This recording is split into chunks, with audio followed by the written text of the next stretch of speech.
datang di podcast Dayu Berbicara. Nah, podcast ini akan membahas mengenai apa saja informasi yang ada di Desa Dayu dan potensi apa sajakah yang ada di Desa Dayu.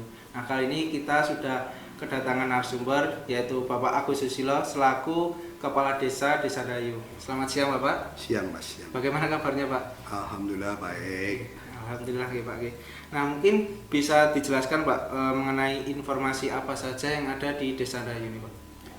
Informasi Desa Dayu itu banyak hal Mas ya, tentang segala hal. Pertama, Desa Dayu termasuk desa wisata ya, desa wisata. Salah satu desa wisata di Karanganyar. Duanya ada Museum Dayunya, itu klaster dari Museum Sangiran. Okay? Dan keduanya, Desa Dayu termasuk dalam situs warisan budaya dunia, warisan budaya dunia, tapi dalam bentuk benda ya, wilayah dengan tanah, kontur tanah dan segalanya. Dan itu sudah termasuk di warisan dunia dan tercatat di UNESCO. Jadi termasuk tercatat di UNESCO, salah satunya di Karanganyar itu Desa Dayu. Kalau di Sragen itu banyak desa, banyak desa. Kalau desa Karanganyar, di Karanganyar Desa Dayu aja yang full 100% jadi desa situs warisan budaya dunia malah, itu. Satu hal lagi, Desa Dayu itu kontur tanahnya seperti geografisnya itu pegunungan, bergunung-gunung, tidak rata, dan tanahnya tanah tanda hujan, bukan sawah yang bisa dialiri, bisa panen sehari, setahun 3 kali, enggak, hanya sekali aja mayoritas. Tapi sekarang teman-teman warga masyarakat yang dekat sungai Kali Cemoro itu banyak merelokasi tanahnya dengan bantuan alat berat dan mengambil air dari sungai dengan pompa sibel untuk dijadikan sawah. Jadi alhamdulillah sudah mulai tahun kemarin sampai sekarang sudah banyak yang membuat sawah secara sendiri. Terima kasih. Itu sedikit potensi di Desa Dayu. Dan kalau masalah warga atau masyarakat Desa Dayu secara keseluruhan banyak bekerjanya di informal nih Mas ya. Tidak ada, hanya sebagian kecil pegawai, sebagian kecil dan sebagian besar informal dan petani. Itu. Terima kasih. Dan masalah satu lagi, kalau masalah masyarakatnya yang bersekolah, ya mohon maaf, ini dari dulu yang berkuliah itu hanya sedikit, tapi sekarang sudah mulai banyak anak-anak orang tua yang sadar untuk menyekolahkan anaknya sampai perguruan tinggi. Jadi Desa Dayu tersendiri mempunyai keunikan sendiri ya Pak. Salah satunya kontur tanah tadi yang tidak semua wilayah desa itu memiliki itu Pak. Ya, salah satunya adanya Museum Purba tadi. Ya, salah satu klaster dari Sangiran. Iya, iya. Nah kemudian di Desa Dayu sendiri itu potensi apa saja yang dimiliki yang ada di Desa Dayu? Tadi dari potensi yang tadi yang kami jabarkan, satu hal memang kami masuk tenaga kerja,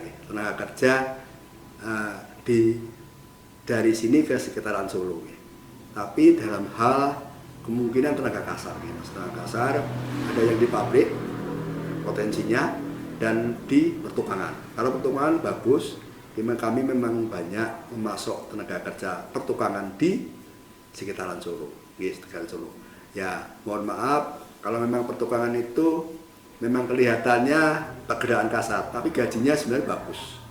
Karena sehari paling enggak dia dapat, kalau sudah tukang, paling enggak dia dapat 110.000 sehari, Mas. Ini kan sudah lumayan, udah banyak, kan. Kalau seminggu sudah, kalau dikali 7 sudah hampir 700 sekian, kan. Kalau kali 4 ya 2 juta sekian, jadi sudah di atas rata-rata UMR Karanganyar pendapatannya yang tukang. yaitu jadi secara ekonomi sebenarnya nyuwun ngapunten di Sandayu itu juga ada yang di bawah, tapi banyak yang menengah secara ekonomi ya, secara ekonomi. Makanya ya karena banyaknya yang bekerja, tidak ada yang nganggur, walaupun kerjanya kasar, tapi pendapatannya ya lumayan untuk memenuhi kebutuhan sehari-harinya. Potensinya itu lagi satu yang tadi saya sebarkan, teman-teman atau warga masyarakat sudah mengubah mindset. Dulu tanah itu ditanamin kayu jati ya, banyakkan kayu jati. Tapi ternyata dengan nilai ekonomisnya itu kurang, Mas. Jadi kayu jati atau kayu apapun sekarang malah ditebangin semua, dijadikan sawah.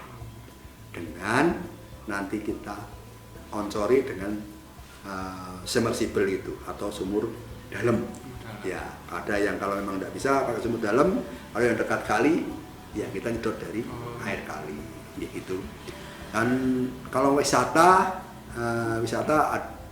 potensi wisatanya karena termasuk desa wisata, potensi wisatanya jelas ya, pasti ada. Salah satunya di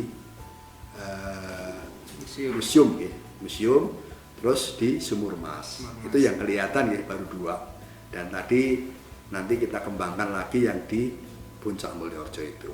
Ya, moga-moga nanti dengan bantuan teman-teman kita bisa nge-explore ke depannya. Itu.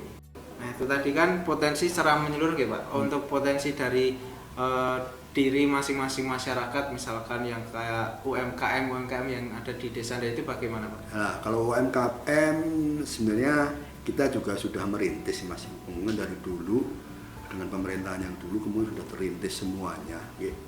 Mohon maaf, untuk sekarang UMKM itu terkonsentrasi di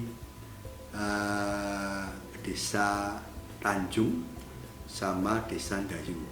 Kalau desa Dayu itu yang salah satunya bikin telur asin, terus berpeletuk, terus ada lagi madu kelanceng, ya kan, madu kelanceng.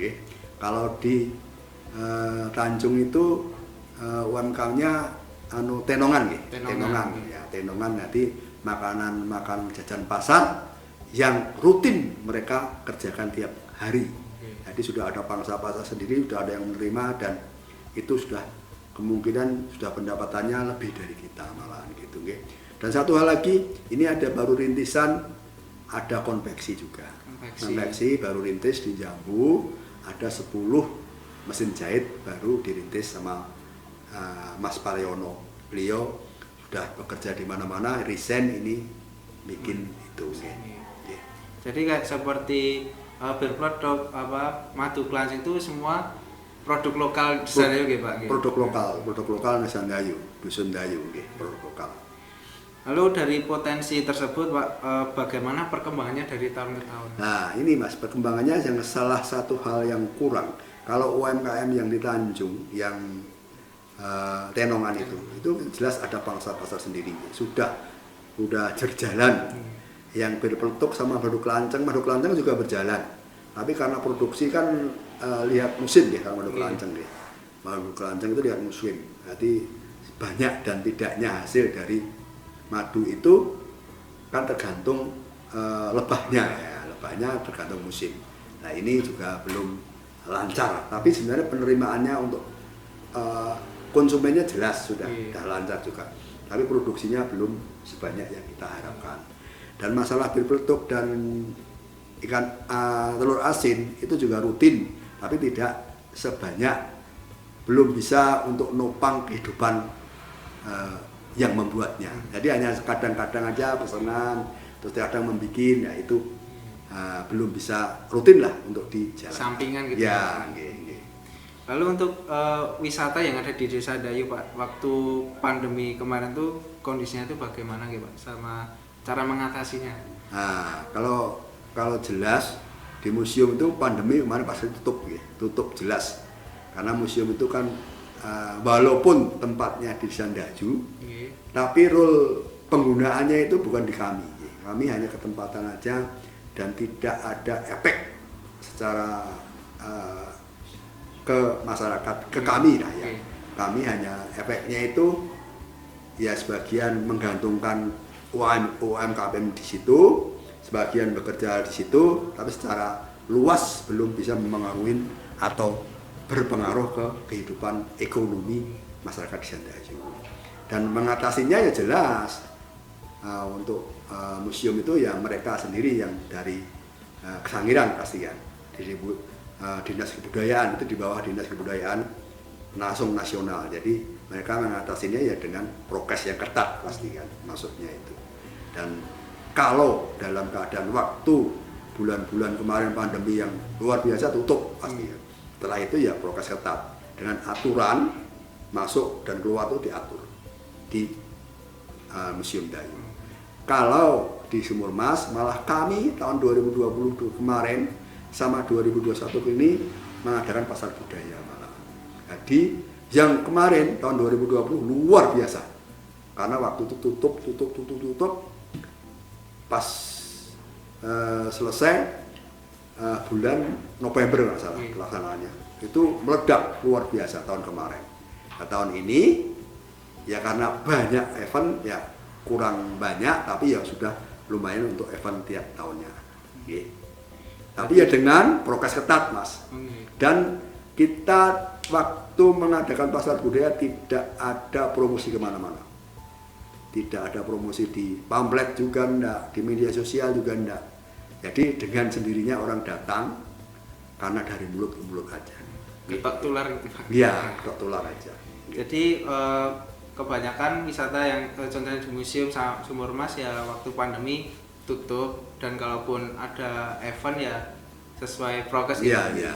Tapi dan kalau Sumur Mas itu kalau event memang tutup. Iya. Tapi kalau harian tetap buka. Nah, tapi yang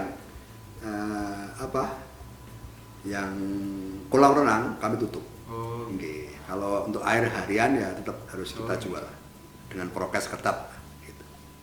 Nanti untuk wisata yang ada di Desa Dayu Pak. Nah, kemudian untuk UMKM yang ada di Desa Dayu waktu pandemi juga kondisinya bagaimana dan cara mengatasinya pun bagaimana Pak? UMKM yang jelas yang terdampak nih Mas ya, yang terdampak banget itu ya keseluruhan terdampak nih, semua terdampak. Yang di Tenongan itu yang terdampak sekali, langsung turun anjlok sekali ya. Ya pengatasannya dengan pelan-pelan kita promosi gitu kan, dengan nambahin promosi ke outlet-outlet yang lain gitu. Tapi ternyata outletnya juga turun kan. Ya dia dengan itu ya menggunakan apa ya? Kreatif mereka aja gitu kan. Kreatif mereka aja untuk bertahan hidup ya kan. Karena itu kan UMKM itu nek bagi masyarakat Desa Dayu masih sampingan Mas, bukan belum jadi mata pencarian hidup utama gitu. Jadi bisa ditumpang dari yang lain karena memang kalau masalah makan kita itu tidak kekurangan karena udah punya sawah sendiri dan stok untuk di rumah kan gitu kan, gabah sama beras. Jadi permasalahannya seperti pedagang pada umumnya ya Pak. Ya. Permintaan menurun, konsumen juga menurun. Ya. Kemudian upaya dari pemerintah desa sendiri Pak terhadap pengembangan pariwisata dan UMKM di Desa Dayu. Kalau UMKM sering kita ikutkan dengan pelatihan-pelatihan Mas yang diadakan oleh Dispaspora atau kabupaten ya. Biasanya linknya langsung ke teman-teman malah, bukan lewat desa, tapi hanya pemberitahuan di desa aja. Dan mereka sudah pelatihan-pelatihan. Kadang dilatih, kadang sama teman-teman Karanganyar itu sudah dinas yang berkaitan itu melatih mereka juga sudah untuk kelanjutan pelaksanaan UMKM yang mereka jalani gitu kan. Jadi sudah dalam binaan teman-teman dinas dari Karanganyar. Gitu. Jadi sudah kami dari desa hanya ini loh ada UMKM di sini nanti memberitahu dinas yang terkait ini tolong dibantu untuk kelangsungannya dan untuk keterampilannya dan kemungkinan alatnya juga gitu kan dibantu gitu. Jadi tetap ada pelatihan atau bentuk seminar dari luar ya Pak? Iya. Kadang juga kalau kami di desa itu longgar dalam dananya longgar, kami juga kadang mengadakan workshop atau pelatihan buat UMKM yang bersedia atau ibu-ibu nanti kalau kami biasanya serahkan di PKK. Jadi kita titipkan dana di PKK dan mereka nanti mengadakan workshop atau pelatihan-pelatihan. Nah, untuk yang mengembangkan pariwisatanya, mengembangkan pariwisatanya jelas kita harus mengolah destinasi. Destinasinya jelas tidak hanya bergantung kepada museum. Ini jenis misi besar saya sebenarnya di Puncak Mulyorejo itu, karena ada satu hal yang kurang kemarin ya, kita calling down dulu ya, dengan bantuan teman-teman nanti master plan-nya jadi kita bisa pelan-pelan untuk membaikin dan kita bisa bikin destinasi wisata di Puncak Mulyorejo dengan sesuai harapan kami. Insyaallah. Untuk selanjutnya Pak, apakah ada kontribusi masyarakat dalam pengembangan UMKM dan pariwisata yang ada di Desa Ndayu? Luar biasa sekali Mas ya. UMKM jelas pelaku utama itu masyarakat. Karena UMKM kan berkaitan dengan pendapatan mereka. Jadi masyarakat berkontribusi luar biasa. Jadi mereka memang antusias untuk cari hal di luar pendapatan tetap dia. Jadi masyarakat betul-betul berkontribusi besar untuk menaikkan taraf hidupnya dengan kreatifnya membuat ya seperti itu tadi UMKM ya, bertentuanan atau berasin atau belanceng atau berpeletuk ataupun konveksi. Jadi itu memang UMKM yang memang buat masyarakat dan itu memang luar biasa sekali.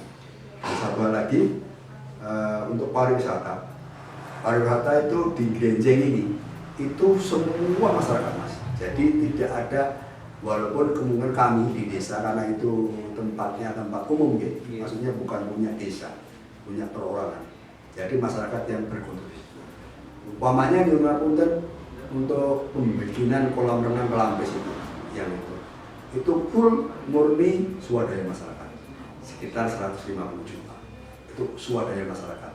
Jadi dari ada yang minjemin 5 juta, ada yang 10 juta, ada yang 1 juta, ada yang 100.000, 200.000. Jadi semua terkumpul sekitar 150 juta untuk membangun kolam renang Kelampis itu untuk mendukung wisata di Sumur Mas gitu, dengan keunggulan masing-masing gitu ya Pak.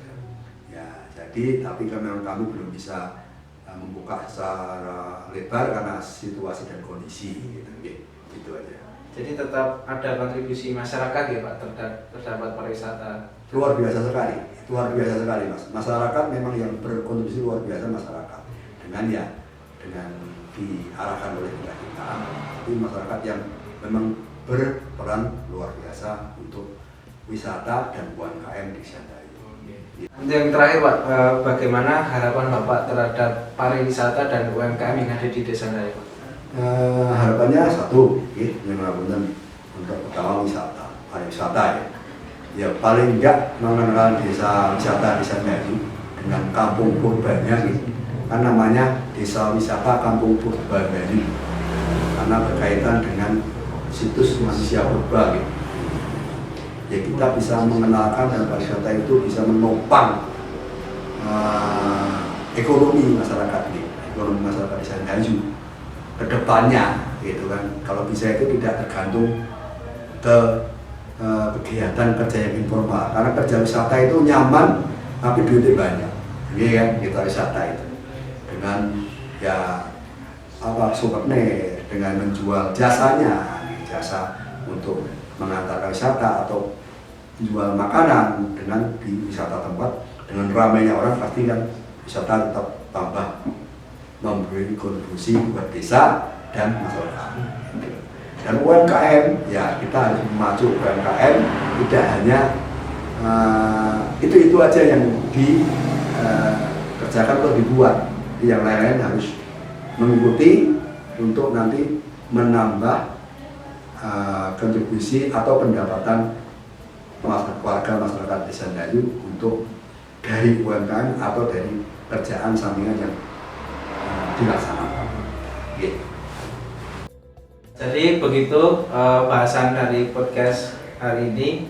Tentunya Desa Dayu memiliki keunikan, yaitu salah satunya kontur tanah dan beberapa hal lainnya seperti adanya situs purba dan tempat-tempat wisata yang sangat menarik dan UMKM dengan produk lokalnya. Nah, dan semoga harapan Bapak tadi bisa terwujud, tercapai dan selalu sukses selalu untuk pemerintah desa dan Desa Dayu tetap maju. Terus buat teman-teman yang di luar sana, jangan lupa coba kunjungi ke Desa Dayu, coba beberapa tempat wisatanya dan coba membeli produk-produk UMKM yang ada di Desa Dayu. Nah, terus ikuti kegiatan kami di Desa Dayu, apa saja hal-hal yang menarik akan kami florkan, tetap ikuti yang ada di IG kami. Kemudian terima kasih pada Bapak atas waktunya. Cukup sekian podcast hari ini. Saya Yudi selaku host pada hari ini dan Bapak Agus Islo selaku Kepala Desa Dayu pamit undur diri. Terima kasih.